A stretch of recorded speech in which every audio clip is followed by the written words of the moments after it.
Hey guys, welcome back. Did you see it? I just got off the investor relations call just a bit ago, and I am blown away. I'm sure you're probably feeling the same way. We expected this to be a strong print. We expected it to beat expectations, but did we expect it to completely shatter it the way that it did? Do we expect it to completely just break Wall Street's financial models? It was an amazing print that Micron just dropped in the street. And if you remember yesterday in my video, I talked about that regulatory flush that we saw in South Korea and how it came across the Pacific, and it just pulled down the U.S. memory trade. And I said, we just need to get to today. We need to get to the closing bell today when Micron drops that print on the street, because all the noise is going to go away. And that's exactly what I think we just saw.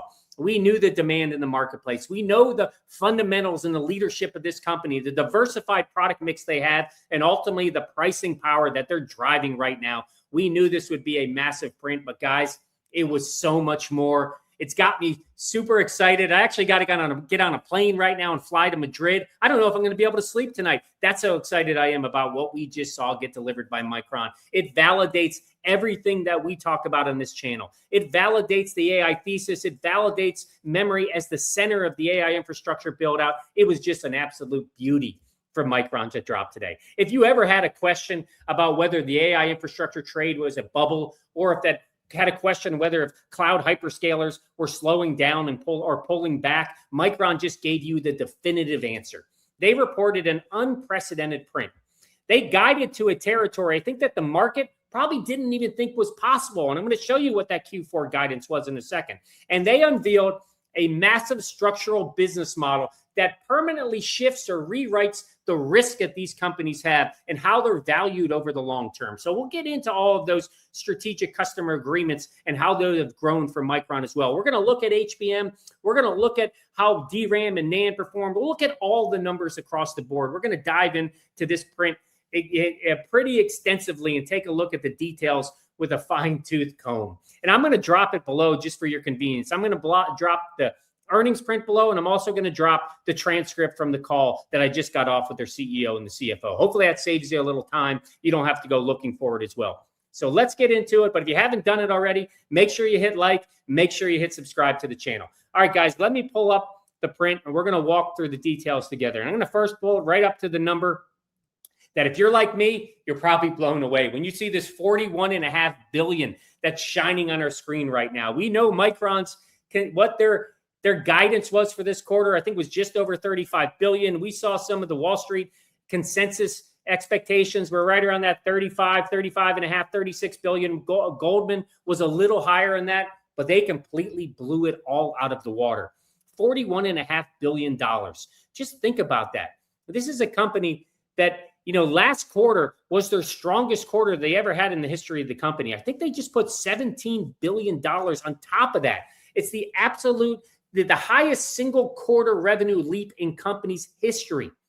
We see it. It's up 74% over the last quarter, 346% over the prior year. This was an explosion in revenue for the company. It's exactly what we thought we would see with the demand, with the pricing power that we're seeing from Micron. It validates the memory sector across the board. But let's jump over and take a look at that other number that we were talking about, the gross margin number, which was another big one for them to hit. If you remember, I think it was 81 or 81.5% they were guiding for. We saw probably the highest whisper number here was like 83%.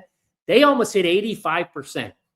Look at that number on the screen there, 85%. It's up 10 percentage points sequentially.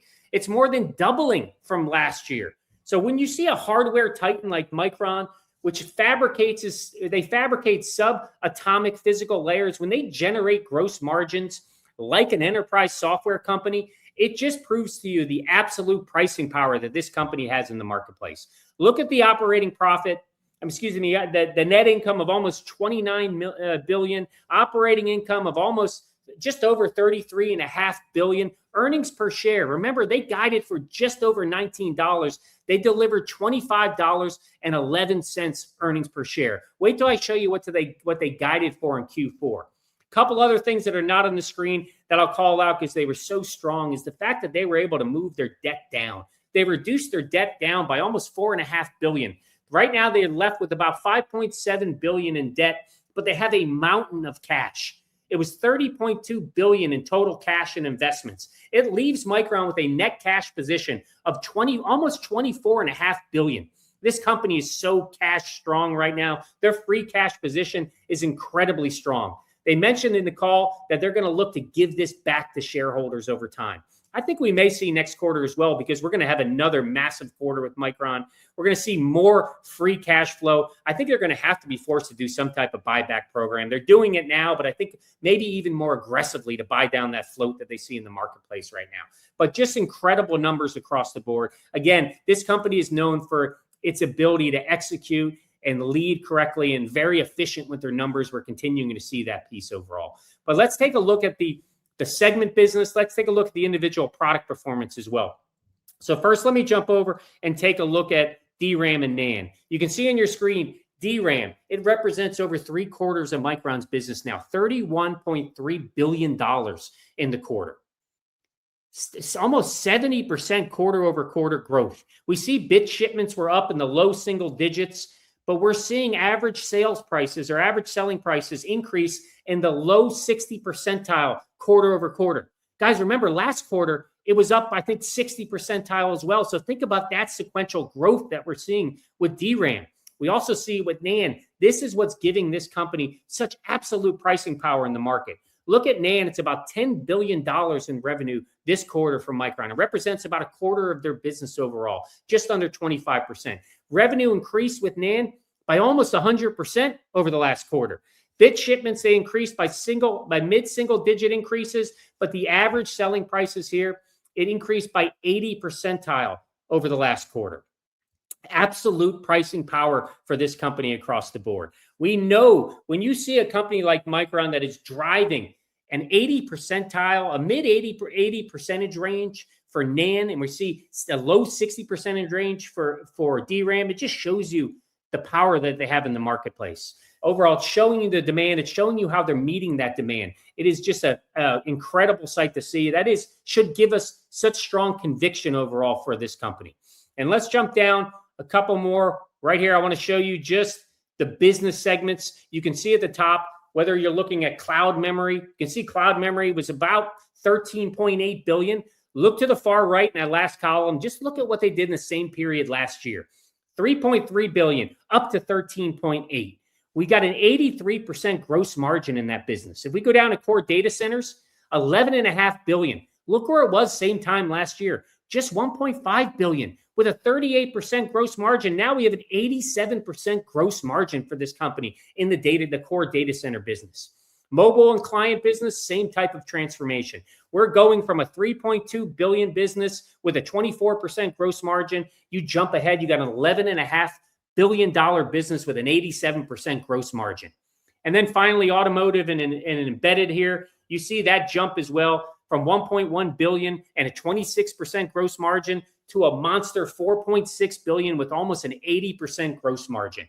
Guys, that is a sign of a business that is totally transforming, not only from a revenue perspective, but from a margin perspective. Just 12 months ago, it's significantly changed. But now I want to talk about what also is significantly changed for them, because their CEO today, he got into the strategic customer agreements and how this business model was transforming the company overall. And it was shifting them away from the historic boom bust commodity cycle of memory. It was protecting this company in the long term and kind of de-risking, let's say, over the long term. So let me pull that up. We can walk through what he mentioned on the transformation of the business overall.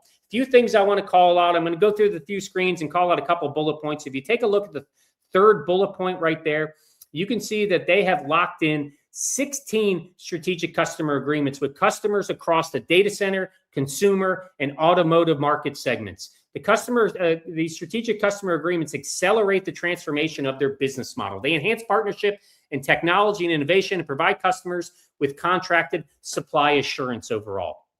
Guys, these are not handshake orders. These are long-term binding partnerships that the Micron is getting into. And if you look down to this bullet point right here, you can see the 16 contracts. It represents roughly 20% of the DRAM volume and 1/3 of the NAND volume over this period. So let me drive down here. We can see the other piece because there was another piece. Oh, right here, you can see it in the second bullet point right here, that these As I mentioned, these are not handshake agreements. These are firm agreements. You can see the second bullet point. These strategic customer agreements are structured as take or pay agreements with binding commitments to purchase specific volumes over this multi-year term. These are 5-year agreements. This stretches out kind of this revenue visibility from Micron into the 2030 timeframe. And let me just show you the last piece of the impact. You can see the backlog that they have. Take a look at that. What is it? The second bullet point here where it says 14 out of 16 strategic customer agreements have been signed, and they have $100 billion over the remaining agreement term. So these contracts right now, they represent approximately $100 billion in revenue backlog for Micron. Starting this quarter, Micron is starting to disclose the remaining performance obligations that we've seen with other companies across the board, which right now currently sit at a $5 billion level. And that's based on ultra conservative minimums, but that is going to go up. I think that's what I heard, $5 billion. But the piece that I also heard that you can see right below in that bullet point, that they have received $22 billion in financial commitments. So think about that. That is quite a cash cushion for this company. So just to prove how desperate these hyperscalers are for guaranteed supply, Micron projects to receive these $22 billion in customer cash deposit and financial commitments that is under these strategic customer agreements. And think about this. There's $18 billion right now that is coming in as direct cash to Micron. This massive inflow of upfront customer cash will be hitting Micron's balance sheet next quarter. That's why I think we're going to show, when I show you that guidance, you're going to be blown away. This is part of the reason why we have such strong guidance in Q4 as well. I mean, what we're going to see drop next quarter as well is going to be equally impressive, if not more impressive. But let's jump over and talk about what they did say around the market outlook, because there was one piece that we started to hear some rumors a little bit about the CapEx. I addressed that in yesterday's video, how the CapEx is not slowing down, but there were some rumors that started floating around that we would see supply glut in the late part of 2027. They addressed that on today's call. You can see it in the first bullet point. They now expect supply-demand conditions for both DRAM and NAND to remain tight beyond the 2027 calendar year. So any concerns around supply glut in late 2027 timeframe should be put to rest as well. We shouldn't hear the bears say that anymore at all. But I want to jump to it, HBM, and I want to jump to one other factor as well. So let me jump over to the HBM side. The third bullet point here, I love to see, and I loved when their CEO mentioned this on the earnings call as well. They said we are leveraging leadership in DRAM and NAND across their leadership across the portfolio. But here's the kicker: their HBM4 12-high volume ramp, it's tracking twice as fast as the HBM3E 12-high. They've already shipped over $1 billion in HBM4 revenue, and we expect to reach mature yields on HBM4 12-high significantly faster than they did with HBM3 12-high. Such a strong bullish statement as well for the company. We know how important this product is. We know how important high bandwidth memory is in the space. The fact that they've already shipped over $1 billion in this product and they're going to reach mature yields faster than they did in their last generation of HBM is a strong piece as well. And then the last one I want to get to was an interesting comment that came from the CEO, was all around robotics. And you can see in that last bullet point where it says humanoid robots carry 10 times the amount of memory as an average L2 plus vehicle. And we expect a sustained, substantial multi-decade memory demand cycle to begin in the later part of this decade. Guys, we have talked about not only the memory needs in the data center, we talked about how we're shifting into the agentic and how the inference tools are going to drive more memory. Now we're talking about the edge and how that's going to happen in the later part of this decade, and how memory, again, is right at the center of that piece. So the demand story doesn't stop for Micron at the data center. It doesn't stop from an inference perspective. We're going to move into edge and all the necessary requirements we need for smartphones, for humanoid robots, and all the above. Micron will be a solid company for years to come. It's an incredible company to invest in, and that's what we're seeing in the print right now. And I think it's where we're going to see in prints moving forward as well. But before we get into the guidance that I want to show you, I have to be kind of balanced and say that we got to be real with each other, that this is a spectacular earnings print that we saw just get dropped in the street. But it doesn't guarantee a green candle tomorrow morning. It doesn't guarantee that we'll see this stock soar to 1,500 and beyond, because this stock has been on a massive run. And inevitably, if we start to move higher, we may see some profit taking. We may see option market makers they potentially unwind the hedges. We could see algorithms rebalance positions. We could easily see volatility over the next few sessions. So I just want to be kind of transparent and balanced with everyone on the channel. I expected to see some volatility tomorrow at the opening bell because we've seen it 60% of the time with Micron in their last 12 beats. I don't think we will, but we could. We'll say, I want to be fair and say we could see it overall. But today was such a validating factor for Micron. So forget short-term price action overall. That price action is negotiable. But what's not negotiable is what we just saw. The structural demand signals that they just dropped on the street, the fundamentals that they just proved on the street, how they validated the AI thesis that we discussed on the channel, that is not negotiable. That is a hard, cold fact that Micron just dropped on the street. So what they showed for us today is that the underlying strength of that argument, it is just getting stronger. It is not weakening at all. So let's dive in and take a look at what they did show in their Q4 guidance. So let me jump down to that. And guys, you're going to be blown away. Remember, like I said, we were blown away with 41 billion, but look, 50 billion. Remember, there was 35 billion was their guidance for this quarter, and they did 41. Could this company do 50, 56, 57 billion higher next quarter when they deliver? You know, look at the earnings per share you see in the bottom, 31. Remember, it was 19 and change for this quarter. They delivered $25.11 earnings per share. They're guiding for 31. Could they deliver $35 a share in EPS? They very well could. And look at the gross margin, 86%. This is a hardware company that is guiding to an 86% gross margin. So let those numbers sink in. Wall Street was wondering if the memory cycle was peaking. Micron just told the world today with this print that they expect to generate $50 billion of revenue next quarter alone, while expanding margins even further to 86%. This guidance completely invalidates the rumors that were coming out of Asia about the slowdown with HBM4. Remember, I showed you that article about the ramp down, and some of the bears were taking that headline, that deceptive headline, and driving this sector down even further. I think what this is showing us is HBM couldn't be stronger than it is today. Micron's forward outlook completely debunks all of those bear narratives. Demand isn't slowing down at all in this sector. The physical supply of advanced memory is simply so constrained that suppliers can command unprecedented pricing power. Their CEO of Micron, he explicitly noted in the release of today's transcript that Micron's multi-year strategic customer agreements are structurally transforming the business model. They're proving long-term visibility. They're locking in revenue visibility for these companies years ahead. Remember, those strategic customer agreements are 5-year agreements out to 2030. That's the type of revenue visibility that Micron has right now. It completely shields the company. It shifts them away from the old school thinking of memory as this boom-bust cycle. It validates the thesis, as I'll say it again, that we've talked about on this channel, and how memory and how Micron is at the heart of the AI infrastructure build out. Let's jump over and take a look at what we're seeing happening in the after hours. Let's see if the after hours liked it or not. I would say so. Look down below. We got Micron over $1,200 a share right now, over $154 a share, up almost, we'll call it 15%. Let's see if it keeps moving in that direction. This is a complete kind of, I would say the street loves it. They love the print. They love the forward guidance. They love everything that Micron needed to deliver. Is it going to lift the rest of the memory sector? Will it lift the South Korean titans as well? We'll have to see. But tomorrow, I think we're going to buck that trend where we saw 60% of the time the stock drops the next day. I'm thinking we're going to have a strong gap up tomorrow. Let's see if we can hold it through the profit taking. But this stock is on a move. This stock is set to grow towards that 1,500 and beyond level that we talk about on this channel.